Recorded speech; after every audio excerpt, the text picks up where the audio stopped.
Welcome to the deep dive. Today, we're really cutting through the noise. We want to help you confidently navigate those real-life English conversations, especially in places that can feel, well, a bit overwhelming, like a busy train station.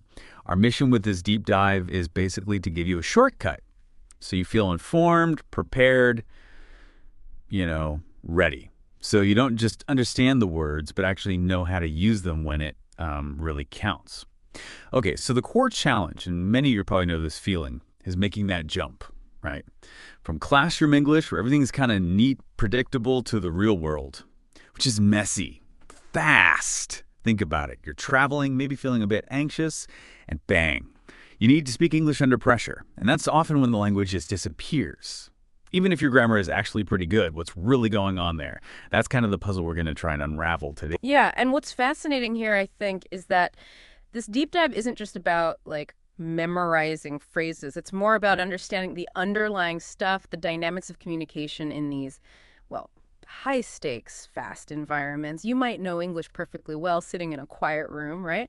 But then you get into a real station, announcements booming, people rushing past, talking fast, and suddenly it feels, I don't know, 10 times harder. And that's completely normal. It's often less about your actual English knowledge and more about how your brain is trying to process everything when it's under pressure. So we're going to unpack why that happens and maybe more importantly, how you can sort of proactively deal with it.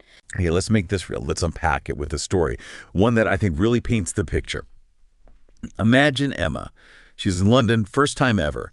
Bit nervous, sure, but also really excited, She arrives at the train station, and it's just, whoa, absolute whirlwind. Huge screens, flashing information, people rushing everywhere, and the announcements. Just a garbled mess she can barely make out.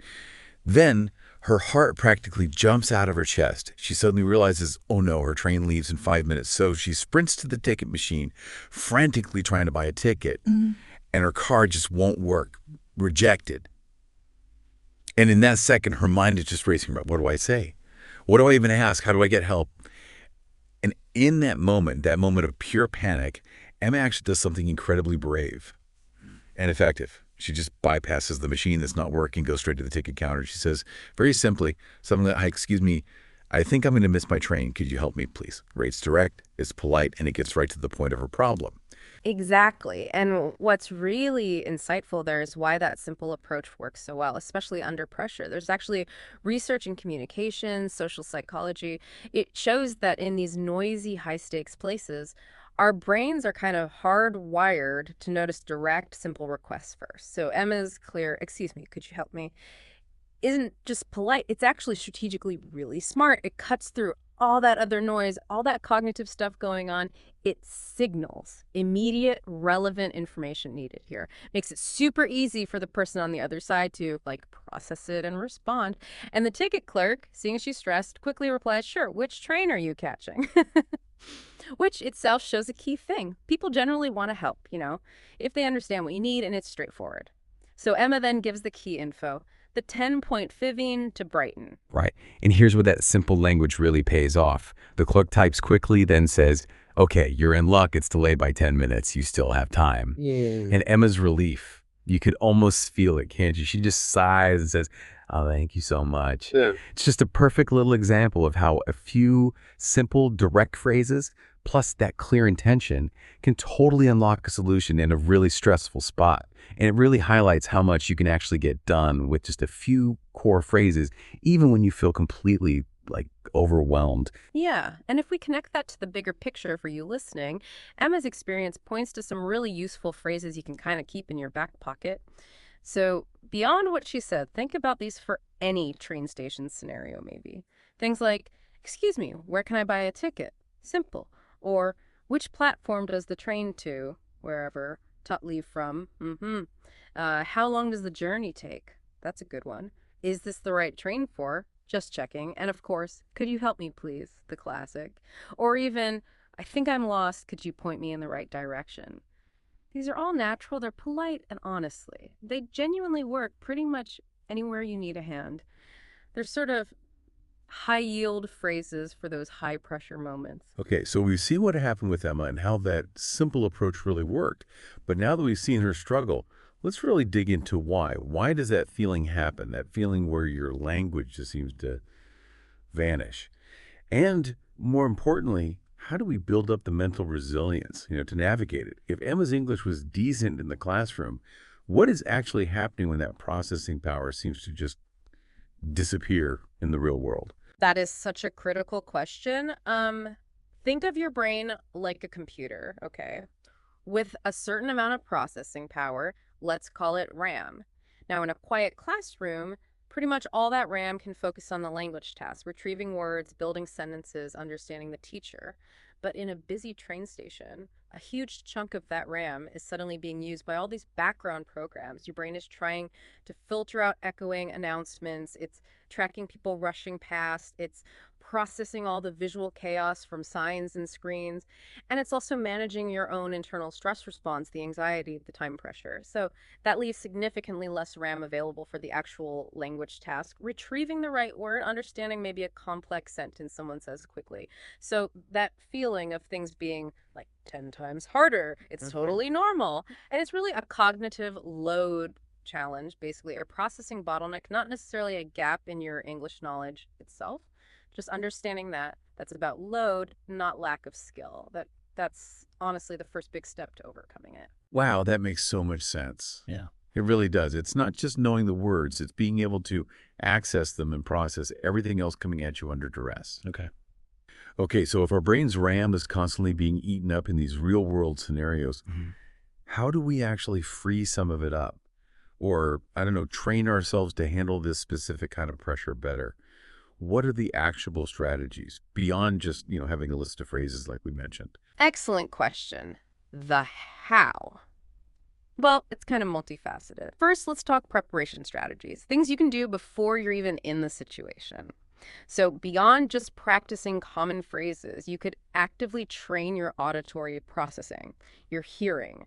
Maybe use platforms like YouTube. Find videos with real train station announcements or airport background noise. Listen to them, maybe even while you're doing something else, to get your ear used to that specific kind of sensory input. It helps your brain learn to filter, to pick out the important bits from the noise. You can also sort of script basic scenarios in your head, not like memorizing lines, but mentally rehearsing the likely flow. Like, okay, I'll need a ticket, I'll ask for X, they might ask me about Y. This kind of preloads your RAM with common pathways, makes it easier later. And secondly, use technology smartly. Use apps to check train times beforehand. That way, you're not only relying on announcements or signs you might struggle with, it reduces your cognitive load right there in the moment. Right. Okay.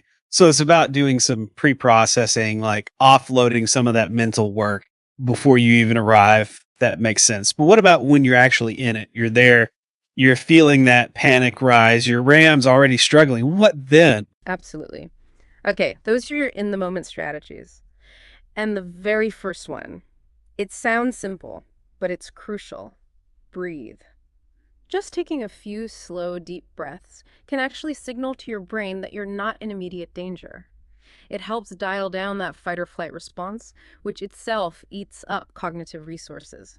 Then, crucially, don't hesitate to ask for clarification and be direct about it. Phrases like, sorry, could you repeat that more slowly, please? Or just, could you say that again? They're perfectly okay to use and they're incredibly effective. People usually understand. And if you get stuck on a specific word you want to say, don't freeze up. Try rephrasing. Use simpler words. So instead of wrestling with, say, where is the correct platform assignment for the Intercity Express service to Manchester, you might just simplify right down to Manchester train. Platform, add a questioning look. It might feel less elegant, but it gets the message across. Communication first. That's such a critical point, isn't it? Because that fear of making a mistake, of sounding silly, often stops us from even trying. So how do we actually shift our mindset away from needing to be perfect towards just being understood in that moment? It seems like Emma, even in her panic, kind of stumbled onto these principles naturally. What's maybe the biggest takeaway for someone listening right now about turning those scary moments into, well, genuine confidence boosters? I think the biggest takeaway is simply this. Embrace imperfection, really. Your goal in these situations, especially stressful ones, isn't perfect grammar. It's not a flawless accent. Your goal is connection, it's communication, Yeah. getting your need met, understanding the other person. And when you let go of that immense pressure to be perfect, you actually reduce how much you're monitoring yourself, judging yourself. And that, in turn, frees up more of that valuable cognitive RAM we talked about, frees it up to focus on the actual message, both sending and receiving. And what's really fascinating, I think, is how these small acts of communication, even the imperfect ones, they build on each other. Every single question you manage to ask, every clarification you seek out, every time you successfully rephrase something when you got stuck, it builds real, tangible confidence, brick by brick.